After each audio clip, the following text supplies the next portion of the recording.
তাহলে আমরা এখন আরেকটা এক্সপেরিমেন্ট করব।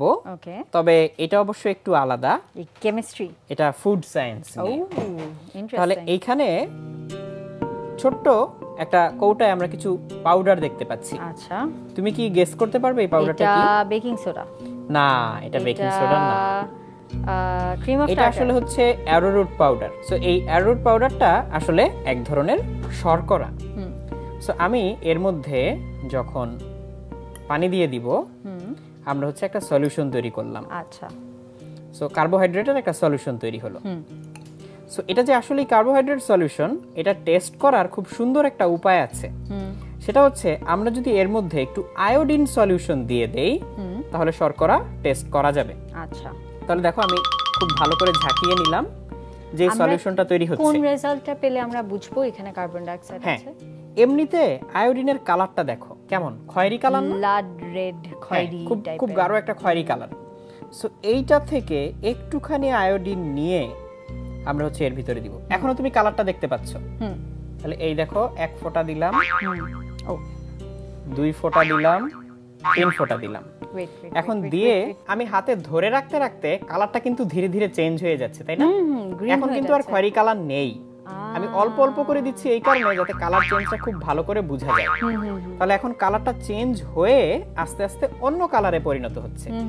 আমি যদি এখন জোরে একটা ঝাঁকুনি দেই, কালারটা খুব গাঢ় বেগুনি কালার হয়ে যায়, তাই না? খুব গাঢ় বেগুনি কালার, এত গাঢ় বেগুনি এটাকে প্রায় কালো মনে হচ্ছে, তাই না? সবুজ সবুজ লাগছে। হ্যাঁ, কারণ কালারটা একটু বেশি ডার্ক। সো আমি যদি এটা ফেলে দেই, ফেলে দিয়ে চাইলে আমরা আবার এই জিনিসটা করে দেখতে পারি। ওকে, আমি একটু ট্রাই করি। হ্যাঁ, অবশ্যই।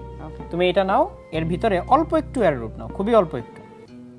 হ্যাঁ, ব্যাস ব্যাস ব্যাস ব্যাস। ওকে, এবার এর মধ্যে, এখন তো আগেই আয়োডিন এর মধ্যে ছিল, আমি গ্লাস থেকে পানিটা ঢালি। হ্যাঁ, আমি গ্লাস থেকেই পানিটা ঢেলে দিচ্ছি। এটাকে খুব ভালো করে ঝাঁকুনি দাও। ওকে, রেডি, 1 2। খুব ভালো করে ঝাঁকুনি দাও।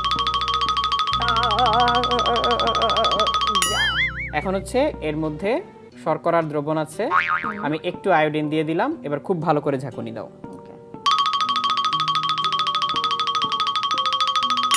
এই যে এখন তো দেখতে পাচ্ছ যে বেগুনি কালার হয়ে যাচ্ছে আস্তে আস্তে। এই যে এই জায়গাটাতে তাকালে খুব ভালো করে বোঝা যায়, প্রপারলি বেগুনি কালারটা বোঝা যাচ্ছে। উপরে বেশি ডার্ক। সো এই বেগুনি কালারটা দেখে আমরা বুঝবো যে আসলে দ্রবণের মধ্যে শর্করা ছিল কিনা।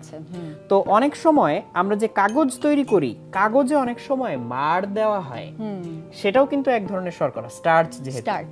সো এখন এইটাও আমরা চাইলে টেস্ট করে ফেলতে পারি যে কোন কাগজে মাড় দেওয়া আছে বা কোনটাতে নেই। আমরা কি এখানে আবারও আয়োডিন সলিউশনটা দিব? হ্যাঁ, আমি এখানে আয়োডিন সহ একটু পানি নিচ্ছি। এই দেখো, এখানে পানি নিচ্ছি আমি।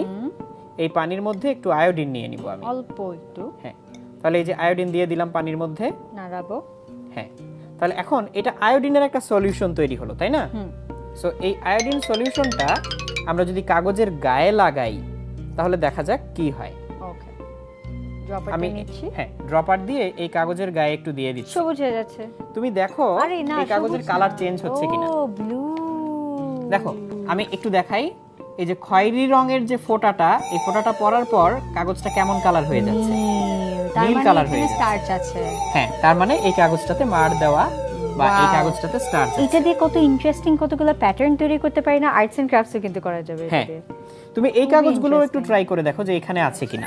এটাতে কি কালার চেঞ্জ হচ্ছে? না, এখানে কোনো রকমের কালার চেঞ্জ হচ্ছে না। সো যেসব পেপার স্টার্চ আছে তার মানে ওগুলো একটু স্মুদার টেক্সচারের হয়, তাই না? এখানে দাও, এটাতে চেঞ্জ হচ্ছে সামান্য, খুব। তার মানে এটাতে কিন্তু হচ্ছে স্টার্চ।